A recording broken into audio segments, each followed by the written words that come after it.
Nama saya Dr. Manimala Selvinaika. Saya seorang pakar perubatan bidang histopatologi dan ahli statistik. Topik ini adalah satu EBM topik bertajuk myocarditis. Myocarditis ni baru-baru ni jadi sebutan hangat di kalangan masyarakat ya. So saya nak membuat satu EBM video singkat untuk membagi pencerahan sikit. Okey, sebelum kita bermula, kita mesti faham yang di bidang perubatan ada banyak confusion tentang istilah. Ya, apa satu doktor cakap, yang satu doktor lain ada istilah lain. So kita mesti berjaga-jaga dengan istilah. So sebaik mungkin saya akan terangkan konsep. Okey, apakah definition of myocarditis? Ini saya mengambil dari CDC. Myocarditis is inflammation of the heart muscle, iaitu myocarditis adalah keradangan otot jantung. Okay. Now, apakah incidence, peratus yang berlaku? Semua myocarditis, tak kira dari mana puncanya atau apa puncanya adalah amat jarang berlaku. Okay. So tak payah takut-takut semua. Ini hanya untuk buat EBM, right? Information yang kita ada pada waktu ini adalah kurang tepat dan tidak boleh dipercayai sepenuhnya, right? Ini akan mengambil masa sedikit untuk kita tepat sikit dengan information. Tapi yang kita tahu ialah myocarditis disebabkan oleh C19 jangkitan lebih banyak berbeza daripada myocarditis disebabkan oleh C19 vaccination. Okay. Figure yang saya dapat adalah 450 per million berbanding dengan 107 per million. Okay. Tapi angka-angka ini saya rasa tak begitu tepat lah. Okay. Akan ambil masa. Ini anggaran sahaja. Okay. Apakah itu myocarditis? Now kadang-kadang kita dapat istilah ni tak begitu tepat. Bukan semua orang agree dengan istilah dan macam mana mau define, tapi secara myocarditis adalah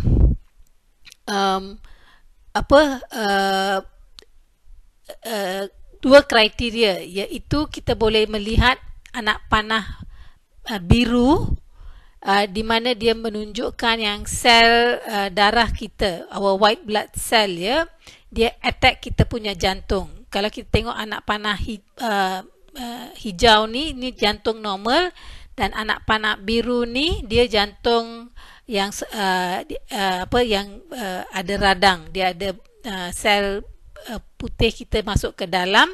Dan kalau kita melihat anak panah merah, ada juga sel jantung yang telah pupus atau mati, yang individual sel itu. So secara inilah apa yang disebut sebagai radang jantung. Tapi kita kena ikutlah definition, mungkin berubah dari semasa ke semasa dan dari institusi ke institusi. Okay? Dan biasanya diagnosis radang jantung ini bukan dibuat menggunakan kadar ini, ini kadar biopsi, di mana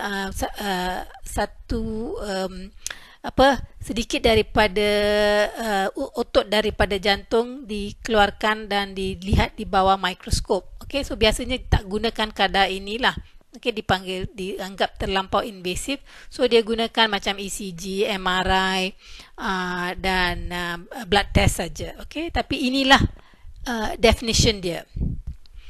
Okay, apakah punca myocarditis? Myocarditis puncanya biasanya virus. Okay, banyak jenis virus boleh mewujudkan myocarditis, termasuk virus COVID-19 ini. Okay, bakteria pun boleh, fungus, ubat pun boleh mewujudkan myocarditis. Dan sekarang kita tambah pula vaccination mRNA kepada C19.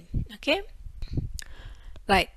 Dan apakah cara myocarditis ini present? Right? Satu daripada caranya ialah asymptomatic. Saya mention ini sebab saya sedar bahawa ramai pengamal perubatan mungkin tidak sedar yang myocarditis ni boleh jenis asymptomatic yang hanya dikenal pasti kalau kita buat ECG ataupun MRI untuk kanak-kanak itu, ya. So asymptomatic pun ada, kita tak tahu berapa percentage. Yang biasanya disebut-sebut adalah yang sudah ada simptom seperti sakit dada, susah nafas dan sebagainya. Setahu saya setakat ini kita tidak pernah ada screening untuk asymptomatic myocarditis maupun untuk orang yang kanak-kanak yang telah ada C19 jangkitan ataupun C19 vaccination. Okay? So kita tak tahulah berapa percentage yang asymptomatic ni. So simptom myocarditis ni daripada CDC ialah chest pain, shortness of breath, susah nafas, sakit dada, jantung berdegup laju, kaki bengkak, rasa letih. So ni letih-letih ni kita ada kemungkinan ada myocarditis, ya. Dan di kanak-kanak pula myocarditis nampak dengan demam, pengsan, susah nafas, cepat nafas, sakit dada, jantung berdegup laju. So kita kena keep an eye bila kita anak ada C19 infection atau vaccination ni, kita kena keep an eye, ya. Right. Now kalau kita ada myocarditis ini, apakah resolusinya? Maksudnya lepas ada myocarditis ni apa akan jadi? Ini daripada CDC punya website dan dia kata kebanyakan daripada kes yang ada myocarditis ni dalam jangka masa yang pendek dia okey. Right? So ramai doktor saya tengok dia tak faham apakah maksud CDC. Dia ingat CDC kata sudah okey, so semuanya sudah okey. Sebenarnya tidak.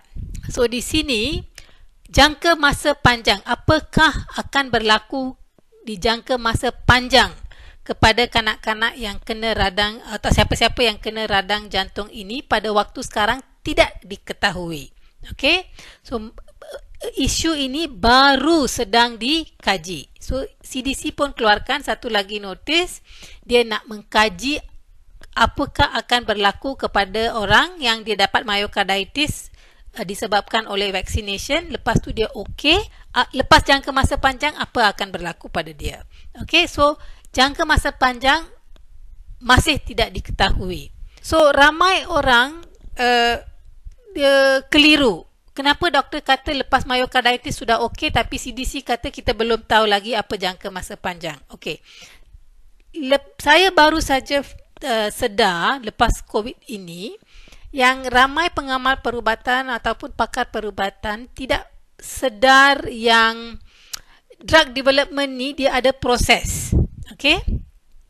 Dan kalau kita nak cakap pasal safety profile of a drug, secara maksud kita ialah ubat itu telah ada dalam pasaran untuk 20 tahun ataupun satu generation. Maknanya ubat itu diberi kepada seorang yang sedang mengandung, lepas tu dia lahirkan anak, mungkin anak itu okey waktu itu tapi anak itu mungkin ada masalah bila dia 18 atau 19 tahun. So kita kena ada follow up 20 tahun sebelum kita kata, kurang-kurangnya sebelum kita kata drug ini okey, dia punya safety profile dia okey.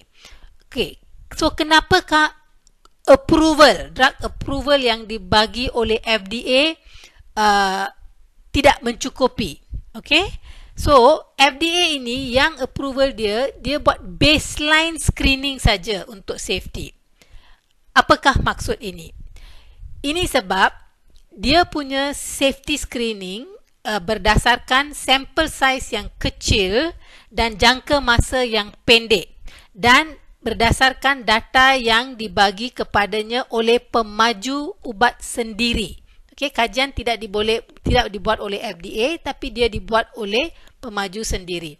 So bergantung kepada 3 fakta ini, kita harus tunggu untuk 20 tahun untuk kita betul-betul pasti adakah ubat ini selamat Okey, kebanyakan ubat macam tu lah. Okey, kita kena tunggu. Kenapa? Okey, bila FDA hantar sample size, hantar dia punya research kepada, bila pemaju hantar dia punya research kepada FDA, biasanya sample size dia tak begitu banyak. Okey, yang macam vaksin ini pun dia 30,000 ke 40,000 macam tu saja. So kalau 30,000 40,000 yang very rare side effect, okay, very rare tapi dangerous punya side effect, dia tak mampu terima signal. Apa yang kita panggil ialah signal. Okay, so kalau side effect itu rare tapi tak terlampau dangerous atau bahaya, kita tak kisahlah.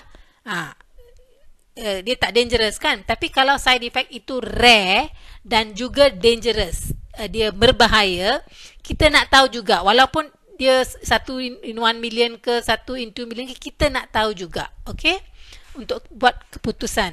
So sample size yang pemaju membagi pada FDA ini jarang sampai tahap itu. So rare but dangerous side effect ni biasanya tak dikenal pasti masa saringan dibuat oleh FDA. Hanya dikenal pasti selepas ubat itu digunakan di pasaran dan pihak lain yang kenal pasti. Bukan pihak pemaju tapi pihak lain. Yang kedua adalah apa yang disebut oleh latency. Kajian yang dibuat oleh pemaju untuk tujuan dibagi kepada FDA untuk approval ni biasanya singkat. Berapa bulan, 1 tahun, macam itu saja. Okay, so side effect jangka masa panjang, macam adakah kita akan dapat kanser kalau makan ubat itu semua, kita kena tunggu dia kena keluar di pasaran, digunakan untuk 20 tahun baru kita akan tahu, oh ubat ini mungkin membawa kanser dan sebagainya. Dan yang ketiga ialah kajian yang dibagi kepada FDA bukan dibuat oleh FDA, dia dibuat oleh pemaju, dan secara pemaju kena ada pihak auditor yang audit dia punya proses, cara dia buat kajian itu dan juga dia punya data. Dan kita berharaplah auditor tu jujur. Tapi ada juga kita kenal pasti yang benda ni tak berlaku dengan jujur. Selepas itu ada juga mahkamah denda pihak pemaju macam 1 bilion ke 2 bilion macam tu lah. Itu kita boleh baca di surat di media, saya tak include di sini. So bila dikeluar di pasaran, pihak persendirian mungkin di universiti ke hospital ke akan buat kajian ini semula. Okay, so then pada waktu itu apa-apa adverse event akan dikenal pasti, adverse event baru. So oleh sebab ini, secara kita tak boleh menggunakan istilah good safety profile untuk ubat sampai 20 tahun. Okay, so saya rasa perkara ni ada juga pengamal perubatan atau pakar perubatan yang tidak tahu pasal isu ini, ya. Right. So kenapakah CDC nak buat kajian jangka masa panjang? Kan orang tu dah sembuh, so kenapa lagi nak buat jangka masa panjang? Okey, masalahnya dengan myocarditis ini kita boleh tengok, okey, di anak panah hijau ni, kalau benda tu betul-betul sembuh, dia akan kembali kepada biasa, normal. Okey, maksudnya sudah resolve, sudah sembuh. Tapi malangnya kadang-kadang dia boleh menjadi seperti anak panah hitam. Dia tak sembuh. Dia akan menjadi apa yang kita panggil fibrosis. Now, fibrosis ini kalau dia berlaku, dia ada lebih banyak masalah yang akan berlaku, seperti apa yang kita sebut cardiomyopathy, cardiac failure, cardiac arrhythmia, sudden cardiac death. Okay, so inilah kita tahu, benda-benda ni kita tahu bukan daripada infection C19 ataupun vaccination C19. Kita tahu ini daripada myocarditis jenis lain yang dulu-dulu kita tahu, ya. So sekarang CDC nak buat kajian, adakah benda-benda macam ini ataupun perkara buruk lain yang berlaku akibat myocarditis daripada vaccination mRNA ini. Okey, ini yang kita tahu daripada myocarditis lain dari dulu. Macam ni, tahun 2001 kita pun sudah tahu kalau dapat viral myocarditis boleh dapat cardiomyopathy dan semuanya, ya. So CDC nak tahu bolehkah benda-benda macam ni berlaku kalau kita dapat myocarditis selepas vaccination, ya. Okey. So punca keraguan dan tidak puas hati yang kedua. Okey, yang pertama ialah sebab pengamal perubatan tidak faham yang safety profile ni bermaksud jangka masa panjang macam 20 tahun. Yang kedua adalah apa yang telah berlaku di UK. Okey. So saya sebanyak mungkin saya telah make sure yang fakta ini adalah betul. Tapi kalau ada orang yang ada pembezaan boleh bagi tahu saya akan betulkan. Now, saya rasa ramai pengamal perubatan di Malaysia tidak faham yang di UK ni dia ada dua badan, bukan satu badan, dia ada dua badan. Satu Joint Commission for Vaccine and Immunisation. So badan ni biasanya dia hanya look into the scientific and medical facts saja. Dia tak tengok pasal social ke schooling punya fakta semua dia tak ambil kira. Kebiasaannya dia ambil kira medical saja. Dan satu lagi badan ialah Chief Medical Officer. Mereka ada Chief Medical, dia ada 4 kan state kan di sana. So dia ada 4 Chief Medical Officer dan Chief Medical Officer ni akan ambil advice daripada JCVI. Lepas tu dia juga gunakan budi bicaranya sendiri untuk melihat macam mana dia nak modify advice ini. Sebab mungkin anak itu tak perlu vaccination tapi mungkin dia dari keluarga miskin ke takut dia tak terima treatment yang baik. So mungkin dia kata okeylah kita bagi vaccination. So dia dua badan yang berlainan dengan fungsi yang berlainan. Okey. So apa telah berlaku ialah Department of Health dan Social Care dia minta JCVI ini mempertimbangkan jika anak-anak di bawah umur 18 tahun harus diberi extension of the vaccine program. Maknanya 2 dos. Okay? Saya rasa ada ramai orang tak faham yang ini yang dia kata 2 dos. So Julai 2021 dia kata anak-anak yang ada masalah comorbid ke cancer ke macam tu bagi dia 2 dos. Okey, tapi anak yang dari 12 hingga 15 tahun tak boleh, anak daripada 16 hingga 17 tahun tak boleh. Okey. Then pada 4 hari bulan Ogos dia semak semula dan dia kata anak-anak yang 12 hingga 15 tahun tak boleh, tapi anak-anak dari 16 hingga 17 tahun boleh membagi 1 dos sebab kita nak buka semula dia punya ekonomi semua dan cara mereka bergaul dan sebagainya macam adult, dan juga sebab kanak-kanak ini ada hak sendiri. Macam Malaysia juga, okey, lepas 16 tahun anak ada sikit hak kan. So UK pun lepas 16 tahun dia ada hak untuk membuat keputusan untuk menerima vaksin atau tidak. Okey, so untuk itu dia kata okey boleh bagi 1 dos. Now 3 September dia semak balik soalan kanak-kanak 12 hingga 15 tahun, tapi sekali lagi dia kata tak boleh. Okey, tapi dia punya Chief Medical Officer punya office dia kata berdasarkan isu lain, social issue dan sebagainya, dia authorize 1 dos. Okey, so ramai orang dan dia punya, dan sebab JCVI ini secara dasar medical dan scientific tidak mau mengauthorize full dose kepada anak di bawah 18 tahun. So ini pun menjadi isu. Ramai ibu bapa tanya, kenapa kalau JCVI tak nak authorize untuk anak-anak di UK, kenapa pula kita authorize? Okay, so ini satu perkara yang harus disemak balik. Okay, berharap kita pun boleh semak balik isu ini. Okay, so sekarang ni apakah soalan yang kita harus tahu. Okey. Number one, kita tahu yang asymptomatic myocarditis ni boleh berlaku selepas C19 infection. Apakah kadarnya?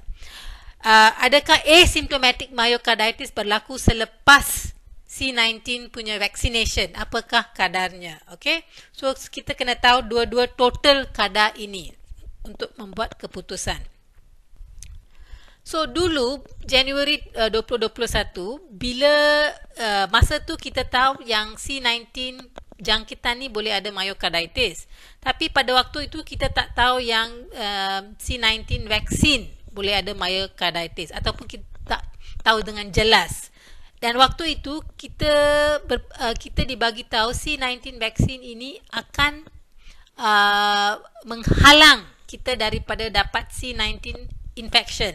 So maksudnya bahaya daripada C19 ini dah tak ada lagi. C19 infection ini, jangkitan ini sudah tak ada lagi. So kita terima itu vaksin, kita kata okey, bahaya yang besar kita tak mau terima, kita terima bahaya yang kecil. Tapi sekarang kita tahu dua-dua pun ada bahaya myocarditis, cuma kadarnya saja berlainan.